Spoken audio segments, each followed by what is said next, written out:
Hello, sexy! Sexy yarn, charis. Ngayong araw nga ay gagawin ko lang din naman ang mga normal na ginagawa ko dito sa bahay. Ang pinagkaiba lang ay magbablog ako. Ibablog ko, ganun. At bakit? Wala lang.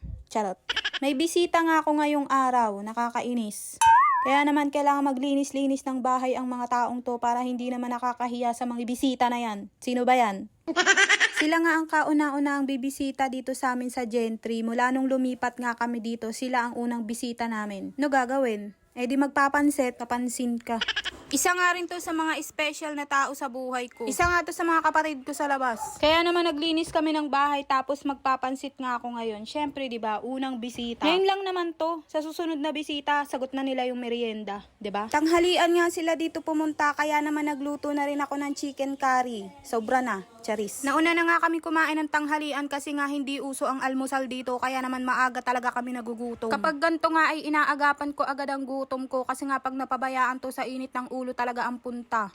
Maya-maya nga lang din ay dumating na ang mga bisita namin. Syempre halata namang hindi pa sila kumakain kaya naman inaya ko na silang kumain ng tanghalian kasi para sa kanila din naman tong niluto ko. Pagtapos nga nilang kumain, syempre kwentuhan malala naman ang mga babaeng to. Naipon nga ng bongga tong mga kwento ko kaya naman ibubuhos ko talaga to ngayong araw. Nakakapagkamustahan naman kami ng mga kaibigan ko dyan sa Dasma kapag nga nakakapag-chat kami sa group. Pero iba pa rin talaga kapag personal na. Iba pa rin kapag kaharap mo na silang lahat o kahit sino dyan sa mga kaibigan ko talaga. Pinag-usapan nga agad namin na itong best friend ko yung mga magagandang nangyayari sa buhay namin. Salamat! Napagpasyahan nga nilang uminom kahit konti kaya naman mas mapapaganda ang kwentuhan. Charis. Hinayaan na nga muna namin sila mag-enjoy dito mag-inuman kasi nga mukhang napapasarap na ang kanilang kwentuhan. Kaya naman pumunta muna kami ng palengke na itong best friend ko para nga bumili ng pampansit. Pagka uwi nga namin ay niluto ko na rin tong pansit kasi nga anong oras na rin merienda nga din. O diba? Sobrang sarap na ito mga ate ko. Wow! Pagtapos ko nga lutuin ang masarap na pansit na to ay nilantakan naman talaga namin. Gusto pa nga sana nilang mag-take out kaso simut na talaga, wala kayong magagawa.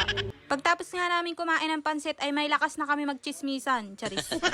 Oras na nga ng kwentuhan kaya naman walang makakapigil sa mga babaeng to. Hindi nga talaga maubos-ubos ang kwentuhan na yan. San ba pinaghuhugot yan? Nag-ikot-ikot nga rin kami dito sa subdivision at inikot ko siya sa buong Pilipinas para masiyahan ka naman. Binigyan nga muna namin ng space ang mga lalaki namin sa loob ng bahay kasi nga masyado na silang stress sa aming dalawa. Charis.